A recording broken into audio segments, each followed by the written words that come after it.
Major support for Do the Math has been provided by Chevron, California Resources Corporation, Edison International, Center for Neural Skills, the Kern County Superintendent of Schools, Kern High School District, Panama Buena Vista Union School District, Tuolumne County Superintendent of Schools, and Valley Strong Credit Union, with additional production assistance provided by these supporters of education.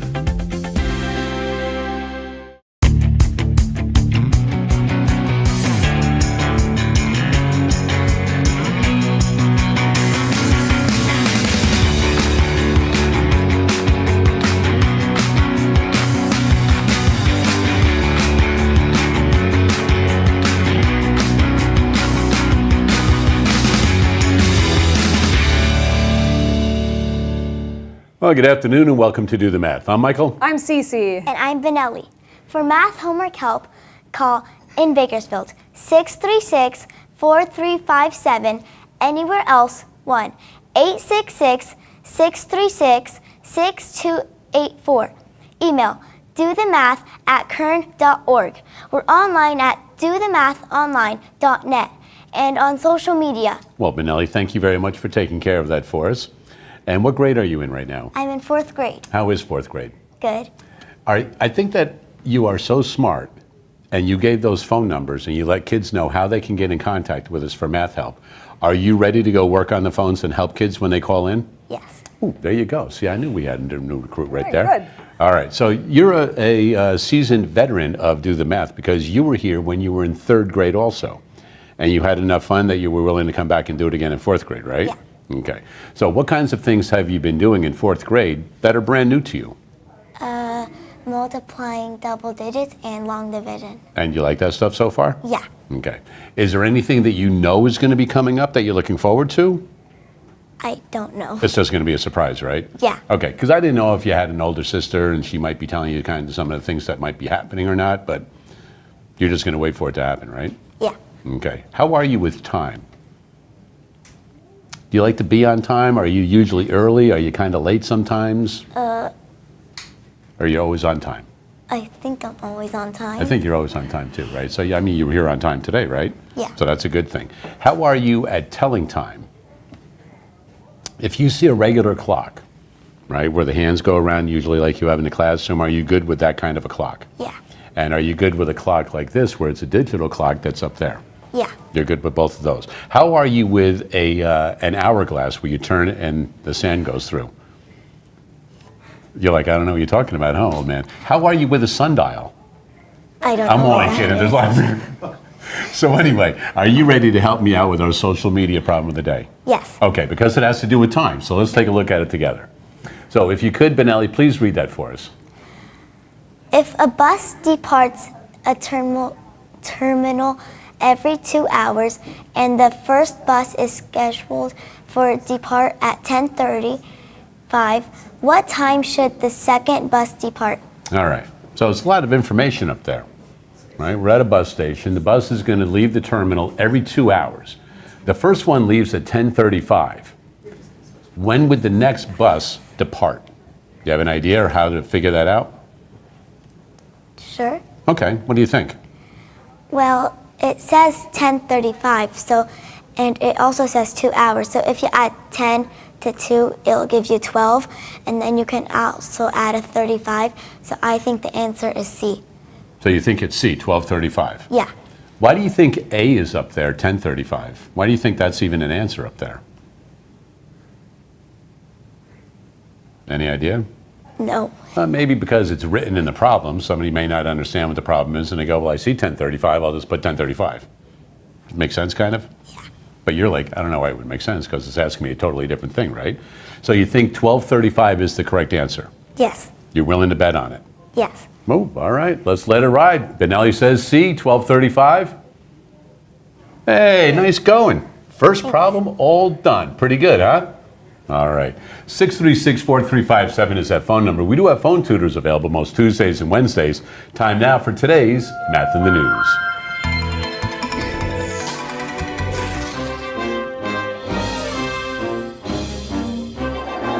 All right, in studio with us we have Jamie. How are you today? Doing well. How are you guys? It's excellent that you were here because it's been a while since you've actually been in studio with us. It has been a while. Yes, because it has. you're now, where are you all the time now? Well, I'm now at the Steam Yard, and we just opened up in April, and we had our grand opening. We did some trial field trips, and then we had an amazing 7 weeks of summer camp all day long.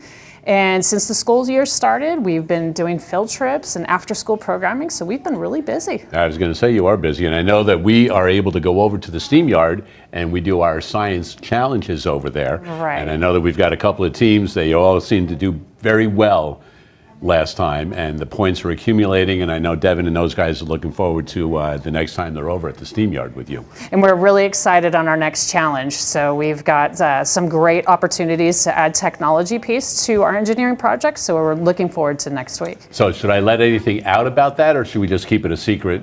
I think we should gonna keep it a secret. Let's keep it a secret because We'll do with that tech because I was piece. going to say a little hint out there, but Go since ahead. you said keep Go it, ahead. well, no, because you said keep it a secret, so I'm going to keep it a secret. Okay. All right, you know how to do that, right? You ever seen that before? Yeah. Yeah. Okay. All right. So, Steam on the Streets is coming up. And is this Steam on the Streets something that Benelli could go to with her family? Yes, definitely. This is our second time that we've been open for the public, and we're really excited. We're open at 9, and we shut down at 11:30, and so everybody, your whole family can come. We have activities from kindergarten all the way through 8th grade. And we can see some of the past things that are going on right there.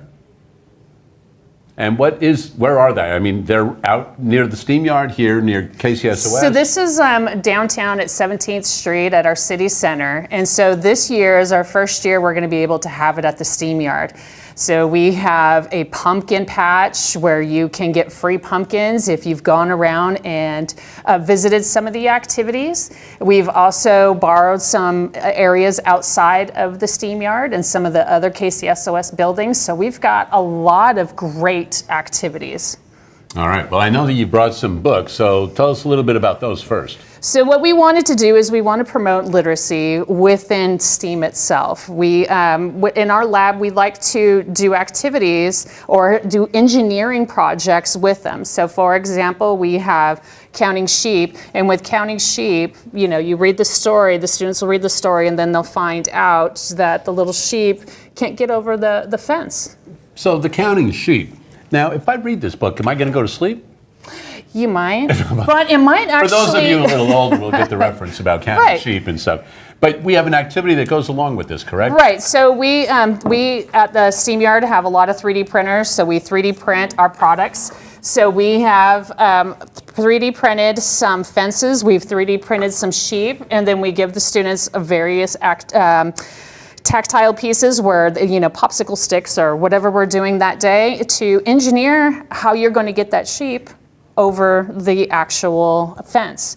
But this is a little bit too easier for you, so we're going to try something different, all right? Are you ready for I this, know, I Benelli? saw it. Did you see your eyes, how right. bright they got? So what we're going to do is in your age group, we are looking to build a lightsaber, or it could be a flashlight. Pretty cool? Yeah. Okay, so we're gonna try that. So I'm gonna give you an LED light, and this is a coin battery. Then we're going to make that on this popsicle stick. Okay, pretty cool. So this is an activity we're going to be doing at the Steam Yard, and what we want to do is we want to build up to this engineering activity. So we have basic circuits where it's old school circuits where you're connecting them to batteries and light sockets, and you have alligator clips. But this time what we're going to do is we're going to use copper tape. So copper tape used to be used in gardens to kind of shy away with all the slugs. And so we're going to actually use it for science. Okay? So what we're going to do is we're going to go ahead and, can you go ahead and peel that off? You want to take that piece of tape off. And we're going to create a flashlight. There's other activities as we're at the Steam Yard. We have robots, we have coding. We also have an art contest that's going on. And those art pieces will be at the site as well. So what we're going to do is we're going to take that piece and we're going to add it onto this stick. Now this one got really curly, so that's why I kind of grabbed it from you so that we can straighten that out. There we go. So one thing about this is when you're learning about basic circuits, you want to make sure that we don't have one alligator, like the alligator wires, connecting at the top. Because what we're going to do is we're going to put our light on top. Okay? So if we do one side, we're going to have to do the other side. So you want to flip that over. All right, so I'm going to have you go ahead and put a piece all the way across.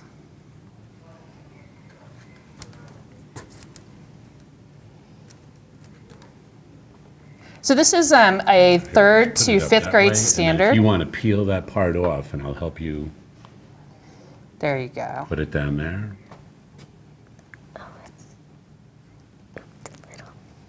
There you go. I think we got. All right, and I'm going to save the rest of this. All right. Okay, so one of the main problems students have with when they're starting to build, and especially with engineering and science, is troubleshooting. You got to keep practicing if something doesn't work. Well, one of the ideas with this circuit is the troubleshooting is sometimes the LED, this light, doesn't work, and sometimes the battery doesn't work. So before we put it together, we want to test it, okay? Did you know there was two sides to a battery? Top and Maybe. bottom, huh? Top and the bottom. So there's a positive and a negative. See, we see that positive right there? Yeah. So there's a positive and negative, okay? On this LED light, what do you notice about the probes at the end? One of them is taller than the other. So that's going to tell us too, one is going to be positive and one's going to be negative. So what we're going to do is we're going to test to see if one, the battery works, and two, if the LED works. So I'm going to have you hold those. And what you're going to do is you're going to put that battery in between. There you go. So it didn't work, did it? No. All right, so what I want you to do is take the battery out, flip it around, and try it again. It works, right?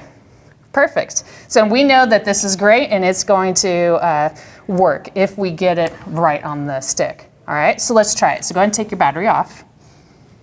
All right, so now you're going to do the same thing you did with your battery. With your LED, you're going to do the same thing here. So go ahead and put it right on top. This. Yep. All right, so we have to make sure is in order for that electric current to flow, we need to make sure that the metal touches the metal, all right? So what I'm gonna do is take a little piece and I'm just gonna add it on here so it can stay right there and it doesn't move, all right? You're gonna do the same thing. So I want you to take a little piece and we're gonna put it on this side.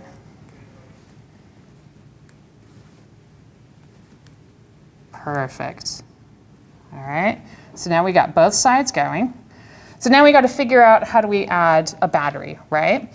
So what we have to do is what this is going to do is it's going to make a circuit. We need to close the circuit because right now it's considered an open circuit. So what we have to do is we have to take this battery, but we also need something to go all the way around so we can touch that side of the copper tape. So paperclip is an easy trick, okay? So we're going to see if this works. We're gonna have this, and we're going to see if that lights up. All right, didn't work. What did we do the last time with when it didn't work? We flipped it around. All right, so let's flip the battery, see if that helps. Oh, so now we have to start troubleshooting. That didn't work either. So there's something up here with this connection. So if we look at this side, it's probably this side. So put that other little piece of tape right there and just go long ways. And I think that's an important part of STEAM on the Streets is Yes. that the kids are going to see it doesn't always work the first time. Right. So troubleshooting and kind of go backwards and see what worked first, what didn't, and then you can kind of see what's happening now. But- What's happening? It flashed. It flashes, right? Right. It works, right? Right. And I think the key was making sure that you went back and just, instead of taking the whole thing apart, Right. going step by step like that. Right, and that's what engineers do too. So now not only are we learning about science, we're also learning about engineering as well, and how we can engineer. And we can look at this and go, all right, my next iteration, my next time I'm gonna do this, what do I need to change? Maybe I need a bigger paper clip, maybe a bigger popsicle stick. Do you think it would work? Could get a bigger Probably. light. Right, could get a bigger light too. So STEAM on the Streets is coming up next weekend, October 25th, and it's free. Right. And once again, where is it? This is at the STEAM Yard at 2020 K Street. Okay, and you'll be there. You'll have a lot of people helping you. We There'll be a will. lot of kids out there. The pumpkin patch, all sorts of great activities, and who knows? Maybe you'll see Benelli down there. You guys can have a lot of fun also. Yeah, we could teach you some more. All right, there you go. Hey, we'll be back with more right after this.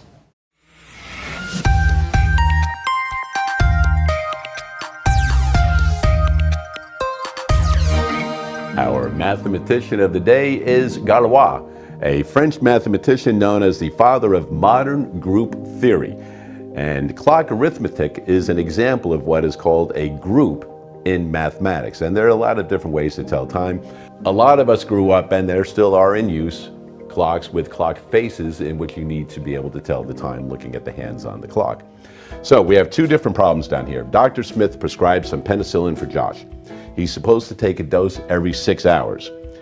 If he first takes it at 7 a.m., when will he take the next capsule?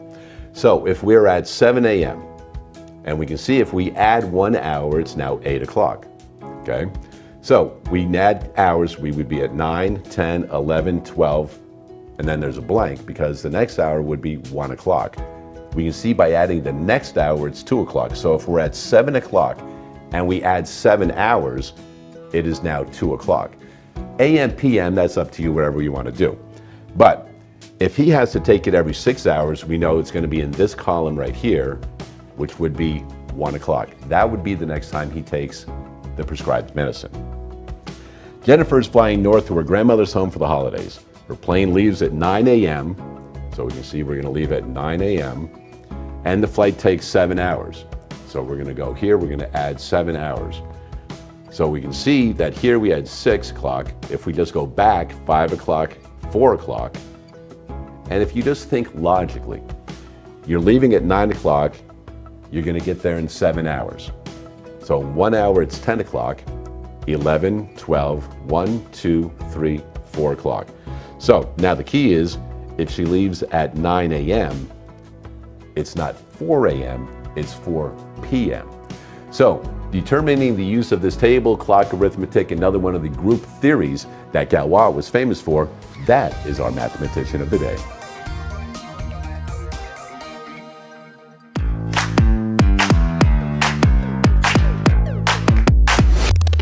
Did you know that 30 is a primorial? A primorial is a number that you get when you multiply a number by all of the prime numbers below it. For example, 5 primorial would be 5 times 3 times 2, and it equals 30. Now you know.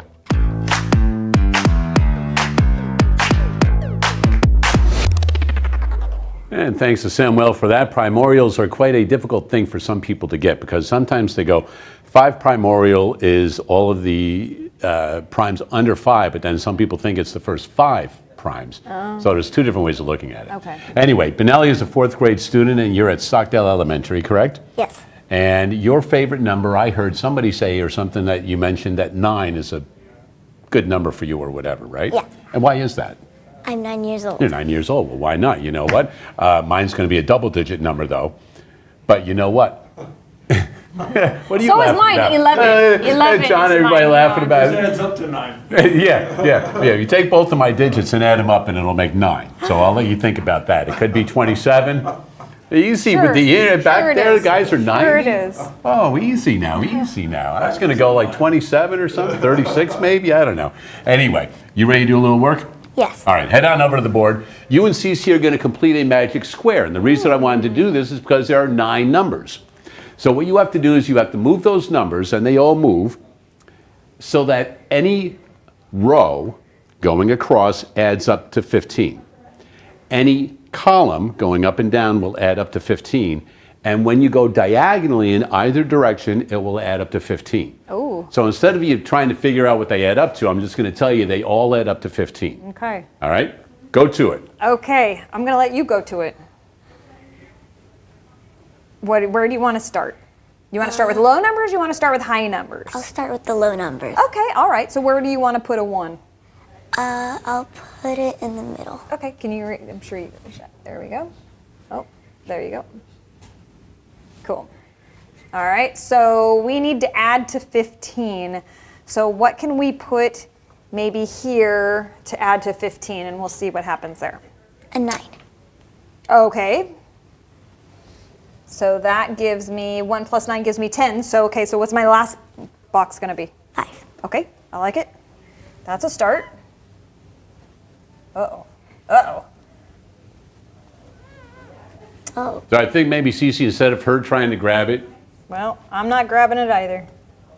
all right, so maybe hit the unlock. All right, that went Okay. away, so let's see if it, Unlock. Yes, no, no. You all know, right, you so I know, you that know Mac me in is coming in here in a technology. second. Yeah, so, So while you're doing that, Okay. think about where you want the other all numbers right, to so go. if we put the 5 here, so once we figure out how to, you know, not do that and put the 5 here, what can we do then? And let's see, we want to let Mac fix it and we'll be able to do this. So hit one of the numbers you want to drag, because the numbers won't drag. Okay, so the group is locked. Yeah. So the whole thing is locked, right?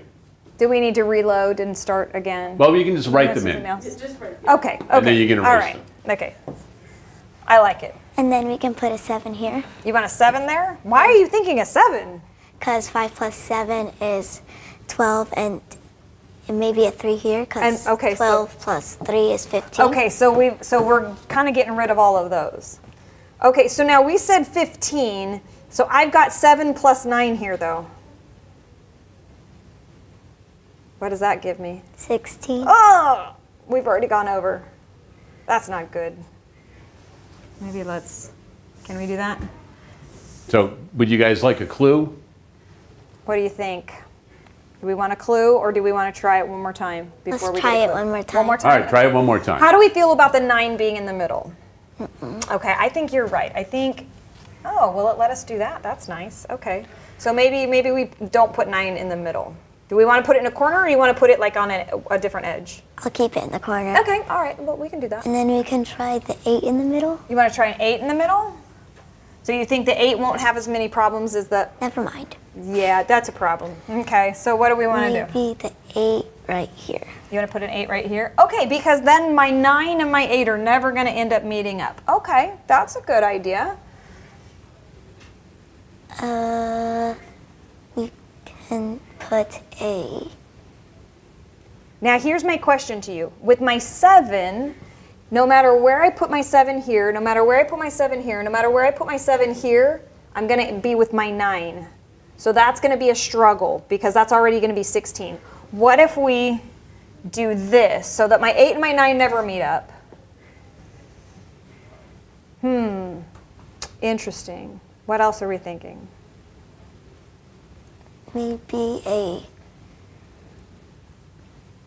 6 here.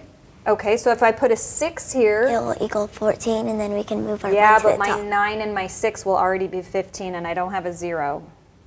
Why is this so complicated? This is complicated, Yeah, right? let me help you out a little bit. So Okay. get those numbers off of there. All right, let's see if they'll let us move them. You want to move that 8 that way and we'll do this? All right, so put the 4, 5, 6 in the middle. Yep, that is all not gonna. All right, we want to try it again? Sure. Okay, sure. And the thing I would probably do is try to get 15 going diagonally first, Okay, from the top to the bottom with that 5. so if I'm going this way, what are some of my options for 10? We can do 7, and we can do 9. Okay. So 7 and 3 if I would do- work, right? If I do my 7 and my 3, so where do you want my 7 and where do you want your 3? I'll put the 7 right here, Okay, and then? and then the 3 up here. Okay, so that gives me 15. So that one's good. We can check that one off. Okay, good. But think about rearranging the 7 and 3, because now we have 3 and 6 going down as 9, and you're going to need another 6. Uh-oh. So what do we need to do? We need. So you have the 3 we're and gonna- 7, I think, is a good idea, but maybe rearrange the 3 and 7. Yeah, we're a little technology challenged over here, but we're gonna do this. So this is his suggestion, is to do this. So that we've got a 15 here, we've got our 15 here, we don't need a 6 here, we've got a 7 and a 6, which gives me 13. 13. So what do we need there? 2. Okay, if we've got 2, Uh-oh. 15. Yeah, How am I so what gonna I'm going to do is I'm going to 15 let you girls here? keep on working on that, all right? So you guys keep working on that, but while you're working on that, just keep in mind that at the end of it, you're going to get yourself a meal courtesy of our friends at Chick-fil-A. So keep working on that. That way you have some Chick-fil-A to look forward to. We'll be back with more right after this.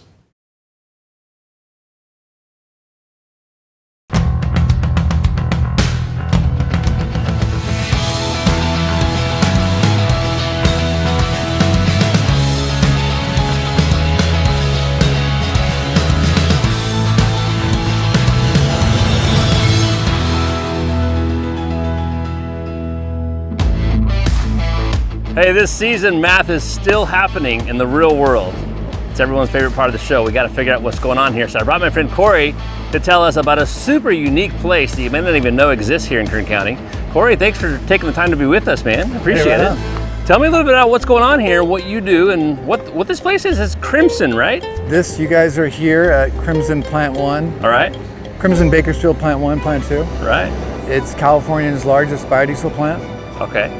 So we're talking biodiesel today. Yep. Yeah. So what's behind the biodiesel comes here, or you have some raw materials that come here, right? Yeah, we bring in, basically these plants can run on any type of feedstock, animal fat, Okay. plant oils. Right.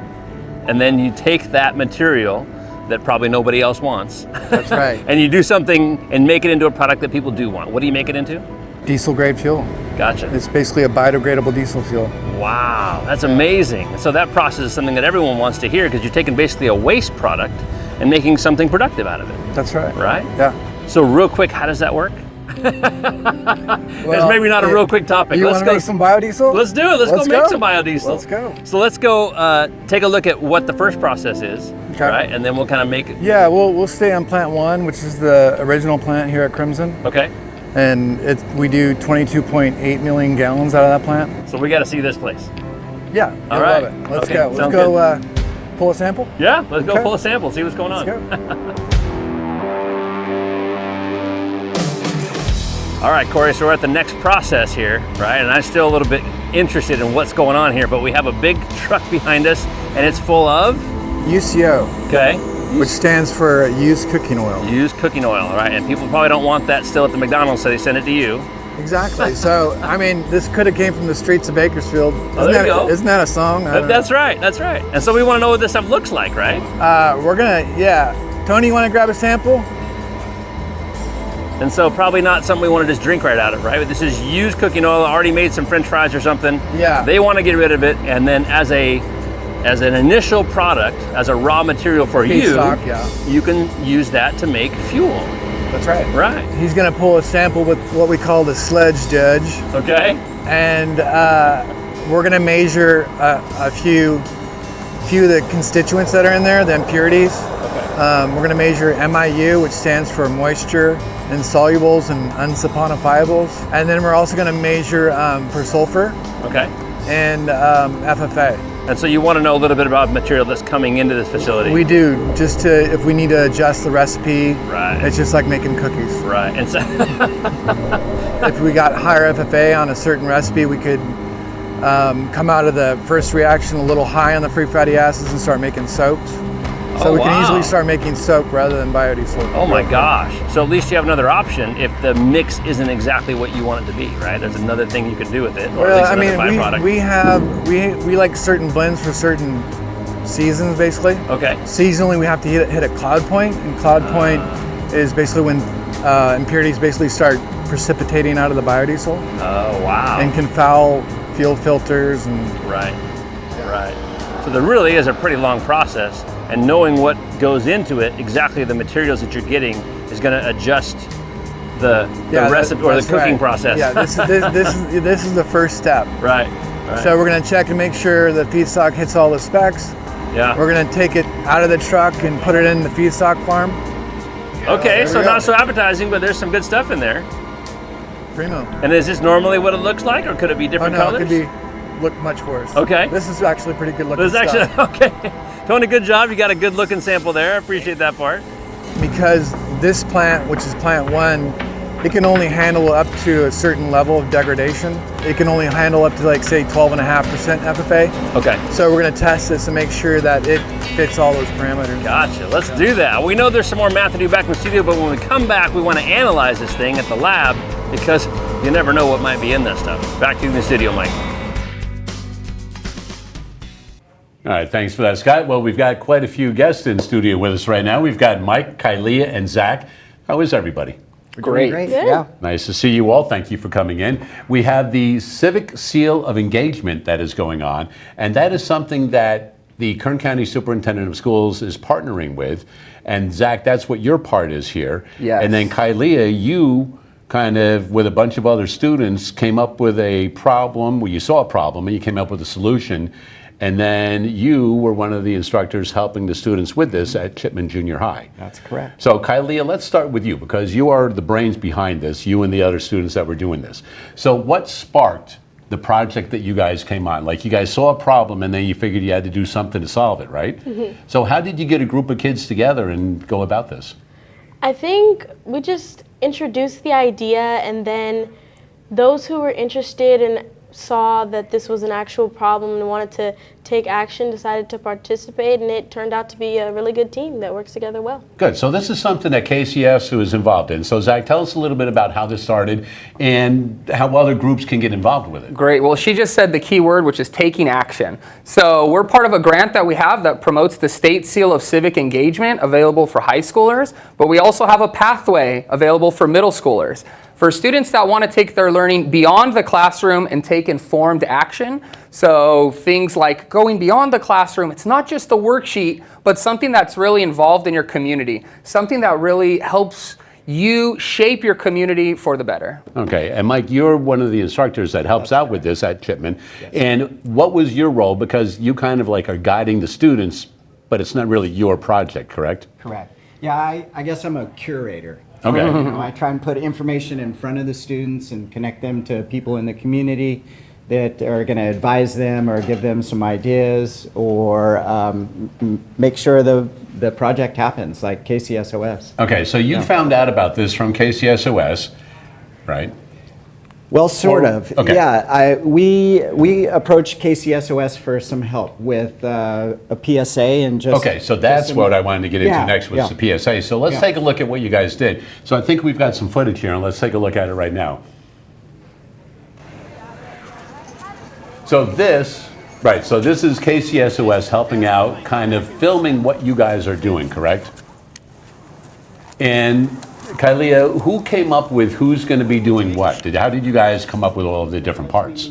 So the group of students, we had, I believe, 3 main students who came up with the script, and then the students that wanted to speak, they were given lines from that script just to say, and I think everyone just went with it, and what worked, and we did it. So everybody bought into the project, right? And what was your project? Because I know we saw that you guys working on it and things like that. You guys came up with how you wanted to solve the problem by your school, right? You wrote the script, you guys came up with everything, you got a little bit of technical help with the Do the Math people from KCSOS. But what exactly were you trying to solve?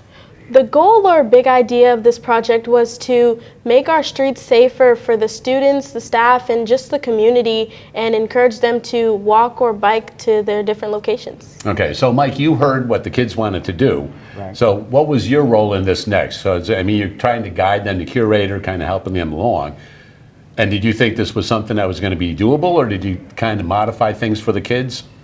Well, yeah, that's interesting. The city of Bakersfield, the traffic engineering department, had already put together quite a bit of information about streets and traffic and things like that. And so I was able to show that to the students, put that in front of them, and guide them through the process to look at the documents.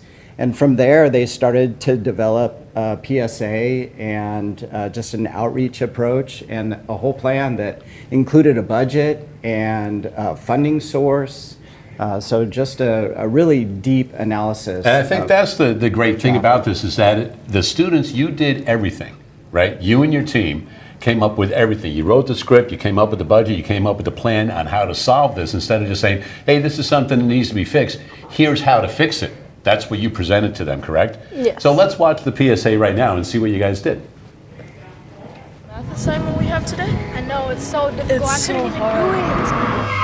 Wait! One glance at your phone could be the last. Wait up. Throw our phones away. Okay. Let's look both ways. No cars. Okay, let's step out. Stay alert. Stay safe. Your life is worth more than a text. Keep your head up and your phone down. Heads up, phones down for a safer Bakersfield. So heads up, phones down. Is that a collaboration, or did somebody say, hey, this would be a nice little line to use? It was just a slogan that we came up with. We thought it went along with the project and making the community safer and keeping our students safe. So you did the PSA, and professionally done. I mean, you guys did a really nice job on that. And you guys kind of practiced it a little bit, went over your lines and who was doing what and things like that. So it came together beautifully. But then you actually presented this to the city council. So I think we've got some footage of what's going on there also. All right, so there you guys are doing this with the city council. And do you think they took you seriously when you went in with this? I definitely think they took us seriously because of the way we presented ourselves. We weren't joking around. We were really taking this seriously because it's a serious issue within our community. Right, and I think that's the important thing is you guys took ownership of it. And even though you're a student, they needed to see that you guys were serious about what you were doing. You're presenting yourself well at the city council. And when they did that, when you guys did that, I'm sure you were a little bit anxious, you know, like going in front of a bunch of adults trying to say, hey, this is a problem in our school. We see what the solution can be, and we need your help in implementing this. And this is what we want you to do it. Right? And I know you've got a lot of friends and students and helpers that helped out with this thing. So I know that we can take a look at them right now. Let's see where they are downstairs. Hey, there they are. Hey, there you go. So that's not even everybody involved, but that's a lot of the kids that are involved, right? So nice to see that they were able to come out and support you guys. And you know what? I mean, you should just be commended. This is just an absolutely beautiful thing that you guys have done. You saw a problem at your school. Mike, you guys helped them out with the help of KCSOS, the Civic Seal of Engagement, and then these are some chords that kids can do before they're in high school and getting that seal on their diploma. Absolutely. And this is for the junior high school. The red, white, and blue is for the middle schoolers as they develop their skills of civic engagement, and the green, gold, and white is for elementary school pathway we have just recently opened. So that way when students get into high school, they already have some skills in civic engagement and some ideas in taking informed action in their communities so they can be better involved students and citizens in high school. All right. Well, Zach, thank you for the program that you guys offer. Mike, thanks for helping curate and help the students with that. Kylea, thank you especially to you and your classmates for coming up with that idea, implementing it, and just outstanding work right there. And if you want to find out more, we'll have more on our website so that other students can do the same thing. We'll be back with more right after this.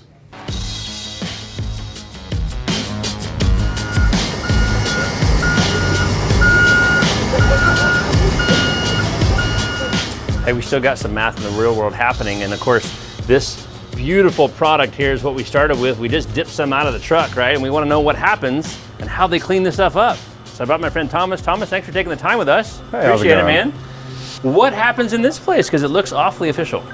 So over here, we're going to be testing the front line. So any truck that comes in, we want to monitor specific test points, essentially, so we can produce the best quality fuel we possibly can. Right. We do have certain limits for those fuels. Right. And so basically, as you can see from this bottle, this is a representation of what a collective amount of trucks would look like within our plant. So this is what we are starting with. Right. Now, not so clear and not so clean. Not the prettiest.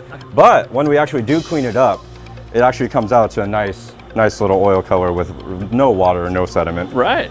And so this is what we ideally want to start reacting with. Okay. Now the reaction is a esterification process, where essentially on the fat molecule, you're just doing surgery and removing part of that molecule and reattaching the ester group onto it. And that's how you produce the biodiesel molecule. And so this reaction right here that you're seeing is actually in half.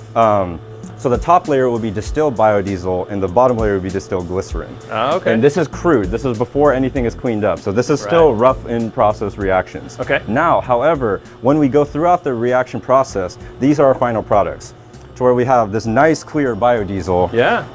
that came from this kind of feedstock. Wow. So there's definitely a big, long process that goes through here. So in this building, what do you test for? Like what? So for instance, what happens over here?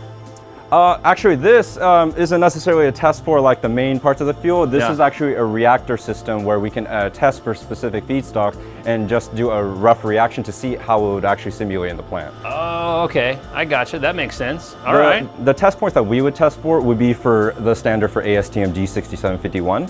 Now, there's quite a few test points that we test the fuel for. Yeah. One of those will be at this station right here. Okay.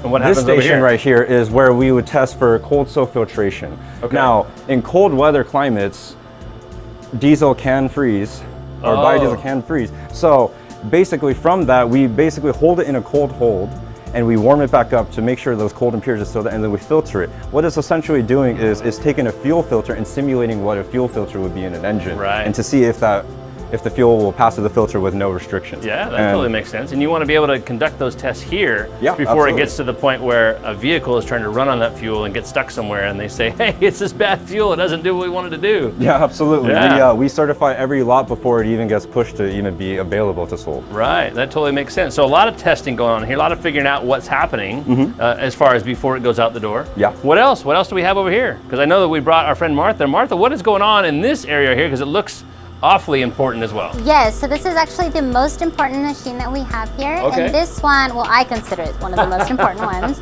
And this tests acidity as well as soap content. So here we have two different chemicals, and one is an acid and one is a base.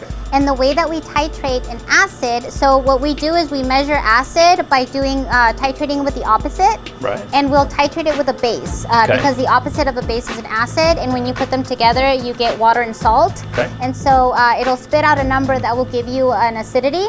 And the way that we titrate it here is we have these two chemicals. We have KOH, which is potassium hydroxide, and HCl, which is hydrochloric acid. Okay. And we load up our samples here. And the reason that we test the acid through every single stage of the process here is because you don't want the acid to corrode your engine, your Right. pipes. You don't want it to damage your car. And so Yeah. it's very important to also quantify how many soaps we have using our dilutions and using the chemicals that can cancel out. So for example, base will cancel out an acid. Right. And so as much base as I use, if I use 1 milliliter of base Yeah. and it neutralizes that acid, that means I have 1 milliliter of acid. That totally makes Yeah. sense. So So the from more that raw acid- material, Yeah. right, we're bringing it in here to figure out what is actually in there, how the tests are going to run, make sure that the product that you're going out with is going to be a good one. Yes. And we want to make sure that we see what the rest of that process is after that happens here. Thanks for your time. Of course, Because this thank looks like a you. really interesting place. At the moment, we know we have some more math to do back in the studio, so Mike will be back in a bit. All right, Scott, thank you for that. We have Benelli, a fourth grade student working on the magic square because 9 is her favorite number because she is 9 years old. A lot of different ways to solve a magic square when you have 1 through 9. And I think Benelli has come up with an idea to solve this one right here. Yep. So She explain to us and show us how to She solve decided that. she knows where the 7 goes because we need the 9 and the 8 and the 7 to not be lined up at all. So go ahead and move your 7. Okay, nice. And from here, you can just go ahead and finish her out. Go ahead and tell us where you're moving things. Okay, I'm gonna put the 2 on top of the 9. Okay. And then the 3 right here. Okay. And then the 6 on top of the 1. I think that looks pretty good. If we just go ahead and add everything this way and add it that way and add it this way and that way, it's all 15s. And all sorts of different ways. Yep. All right, nicely done. So that was a little bit of a struggle, right, to kind of find that solution, right? Yeah. So right now I'm going to have you struggle some more. So Cece's going to bring up another screen, and this is a program called Struggly.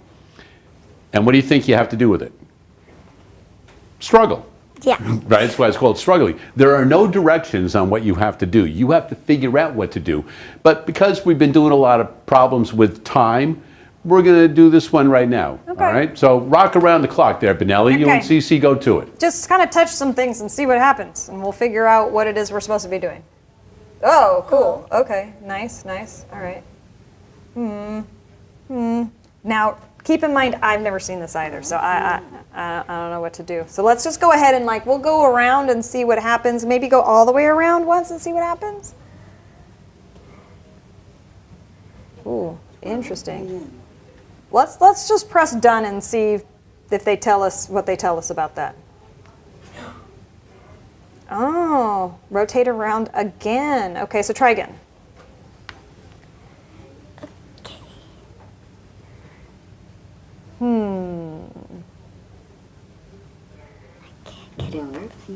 Okay, 12 p.m. she says. Go ahead and say done. Oh.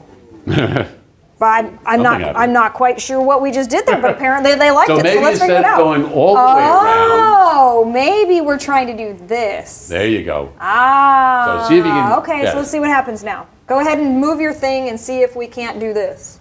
What does that even say? 6 a.m. 6 a.m. Okay, so let's go ahead and go. Okay. Okay, so now that's starting to get to a nighttime kind of scene looking thing. So maybe let's go around one more time. Sure, let's see what happens. Okay, so nighttime happens and then we're 6 a.m. morning. Okay, so go press done and we'll see what happens.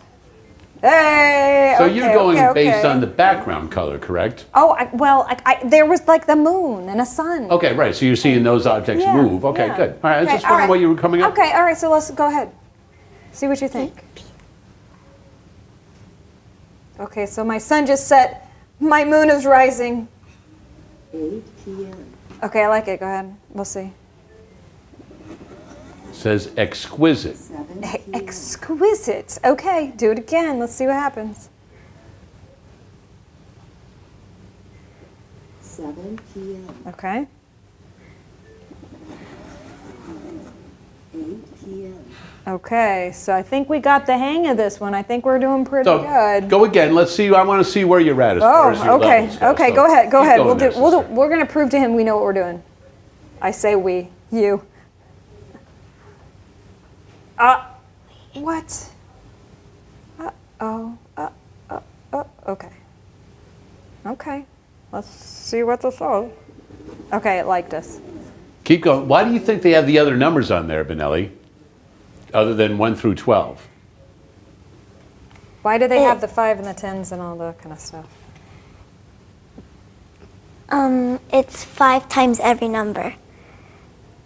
You're right. It absolutely is. Yes. But so we know that there's 5 minutes for each, right, to get around to 60 minutes. What's special about 60 minutes? It's 1 hour. 1 hour. Nice. Okay, so let's do 2 a.m. and see what happens. Okay, and we're right. Because see, it's starting to get kind of picky with this, because it's starting to do maybe minutes. But let's go ahead. It hasn't asked us for minutes yet. But I bet it will start asking us for minutes at some point. So keep going. You're on a roll. Let's see how far you can go. I'll give you 1 more minute to see how far you can go with that. Okay, go fast. We're going to go as fast as we can. Okay. Go fast. 10:30. Oh, struggle. Okay, we got this. Here we go now. Here we go. I think we have to go one more time. Okay, so you knew that because why? Because it needs to be AM. AM's during the day. Okay, keep going, keep going. Get to the 10:30. Go to the 10:30. 10:30. So that's 10 o'clock though. I need 10:30. We need some minutes. Nope, that's 9:56. I need 10:03. I need 10:30. Keep going. That's 4, 5, 7, 10. Keep going, keep going, keep going. We need to get all the way to my 30. Oh, there it is. Oh. Maybe you can you touch the minute hand maybe? Let's see if yeah, there we go. That makes it easier. 10:30. Okay, I like it. There we go. That one was a little Yeah, harder. see, now we got to those minutes. Try one more. Yeah, okay. And so 4 a.m. Where? But my sun's starting to come up. And then, okay, I like what you're doing there. Get to the 4 and then do the minute hand. So you're doing pretty well with this, Benelli. Do you like this game? Yeah. It's fun, isn't it, right? Even though it's just like a clock and trying to show the time, right? It's showing you the digital one, right? And you're doing it where you have to move the hands. And it was easy with the whole hours, but now you've got minutes. So let's see if you can finish that entire level in the next minute. Okay, go quick. Keep going. You're on a roll. Keep going quick. 1 a.m. Wait. There you go. There you go. Okay. So you're getting close to the bottom of the bronze there. I think if you do it one more time, you'll be right on that. 9:30. There it is. I love it. Hey. Oh, there you go. So you got up to the 4th level now. So do you want to try one more just to complete the first one on that level? Yeah. All right, go for it. 9:30 p.m.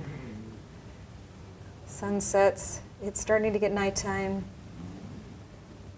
Is that your bedtime, 9:30? Probably. Okay. There we go. There. Nicely done. So I didn't hear what you said. Is 9:30 your bedtime, or is it before or after that? Probably before, or maybe the same time. Okay. Well, you know what? I mean, man, he goes to bed, a little bit early too. 1 o'clock is not any good anymore.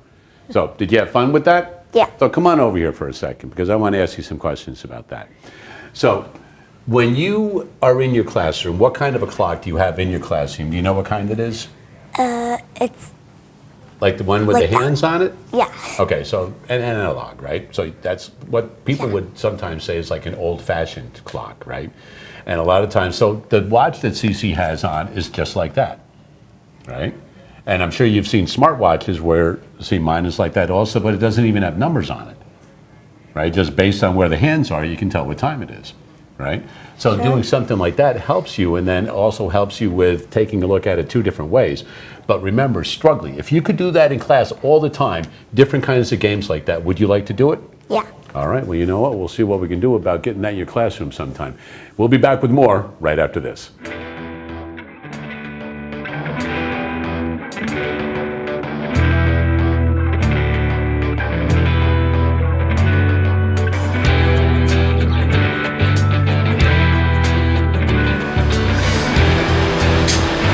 Hey, we're back to math in the real world, and good thing it's nice and quiet here, Corey. We'll definitely be able to hear what's going on. So we've seen your raw materials coming in, and we've seen what happens in the lab and what they look for. Yeah. And at the very end, what are you producing? We'll see how good you did. There you go, see what happened there. Look at that. And this can be used to fuel a vehicle, right? Yeah. And get it on down the road. Yeah, that's right. Not exactly like regular diesel fuel, but biodiesel fuel. Well, actually, a lot less. It's all about the lowest carbon fuel wins. Okay. This is a 78% reduction in carbon. Right. And that's why we're here. Yeah. California Low Carbon Fuel Standard. Yeah. And that's what it's all about. Sure.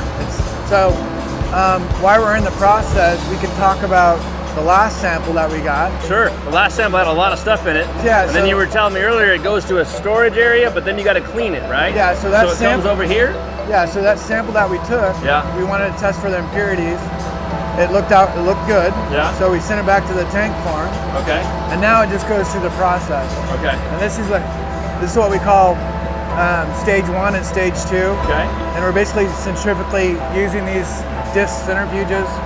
We are centrifugally removing out the solids, Right. the solid impurities. And then over on skid 2, at the flash vessel right there, Yeah. we're flashing off the water. Yeah. So we get a complete reaction. Right. And then from there it goes into this tank over here, which is a storage tank. Right. And then it just goes through a series of reactions. We have the acid esterification reaction, and then the transesterification reaction. Oh my God. And from there you basically have methyl esters, aka biodiesel, Yeah. and glycerin. Gotcha. So that's where the whole process comes from. Your stuff, you have to take out the impurities, and that's solids and liquids and water. And so that's what this part does. We also want to see the future. So before we let you go, let's go see what happens. You ready where for the this future? whole thing is. I want You to see the ready? future. Let's Okay, see it. let's go. All right.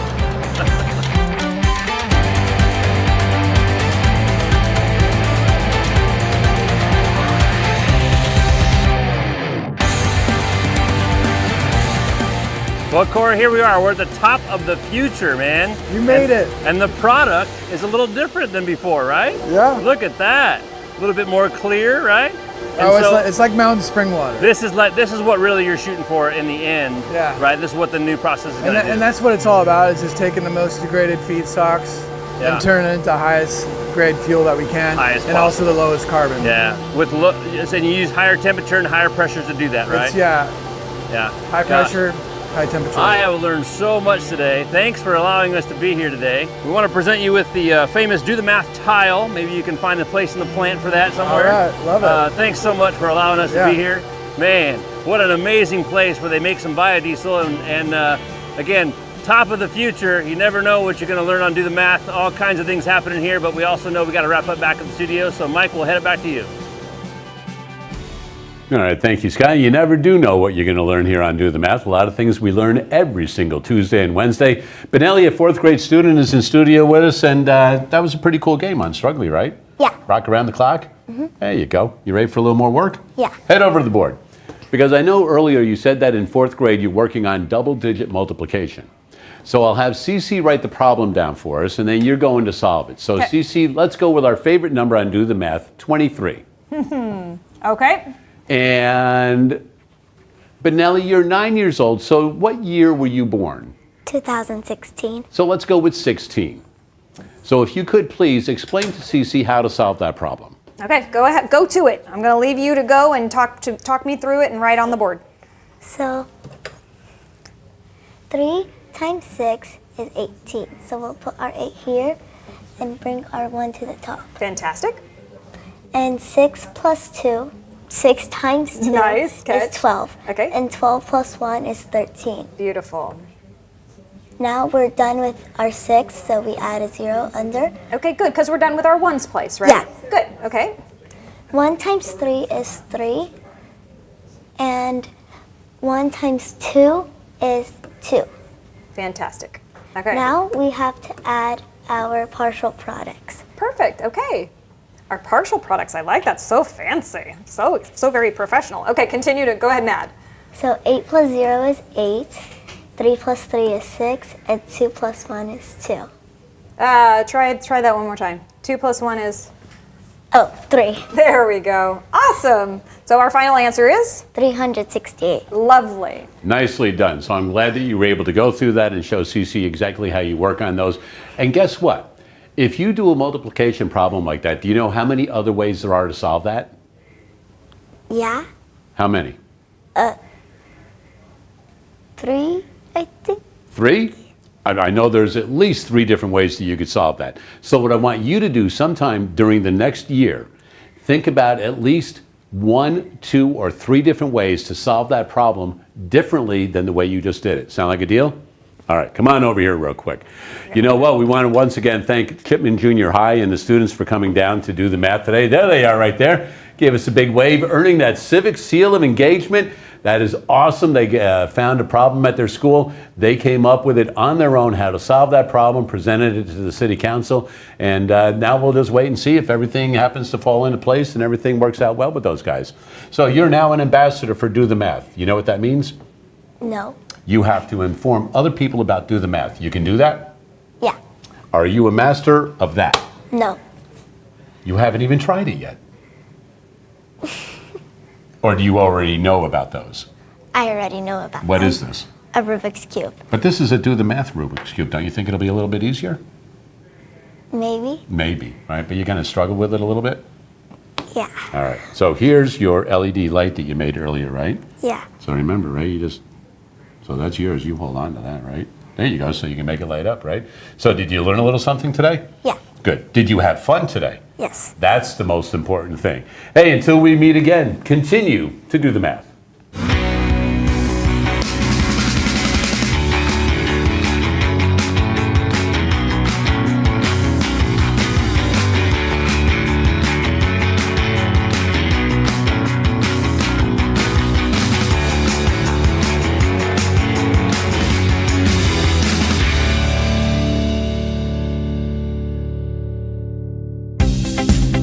Major support for Do the Math has been provided by Chevron, California Resources Corporation, Edison International, Center for Neural Skills, the Kern County Superintendent of Schools, Kern High School District, Panama Buena Vista Union School District, Tuolumne County Superintendent of Schools, and Valley Strong Credit Union, with additional production assistance provided by these supporters of education.